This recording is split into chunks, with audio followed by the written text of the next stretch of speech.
அந்த போட்டோ எடுத்துப்பா. அந்த சொசைட்டி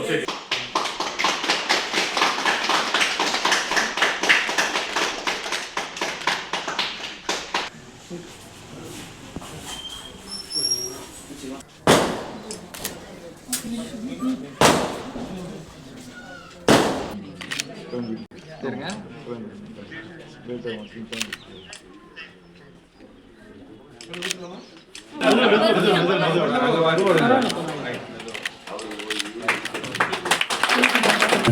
தமிழ்நாடு முதலமைச்சர் அலுவலகத்திற்கு இன்றைக்கு உங்கள் அனைவருடைய வாழ்த்துக்களோடும் துவங்கப்பட்டிருக்கிறது. அது கலந்து கொண்டு எல்லாம் சந்திப்பதில் மகிழ்ச்சியும் நேரத்தில் என்கிற வகையில் இன்றைக்கு ஊக்கத்தொகையாக 1 லிட்டருக்கு 3 ரூபாய் என்கிற வகையிலும் வழங்கப்பட இருக்கிறது. நம்முடைய மாண்புக்கு முத்தமிழ் என்பது அதிகமாக இருப்பொழுது விரைவாக இதற்கென இடம் தேர்வு செய்யப்பட்டு புதிதாக கட்டிடம் கட்டுவதற்கு உங்களுக்கு உறுதுணையாக இருந்து பணியாற்ற என்பதை இந்த நேரத்தில் தெரிவித்து வாய்ப்பு. இப்பொழுது அங்கிருந்து தான் இன்றைக்கு இந்த புதிய சங்கம் எல்லாம் இன்றைக்கு துவங்கக்கூடிய சூழ்நிலை உருவாகியிருக்கிறது.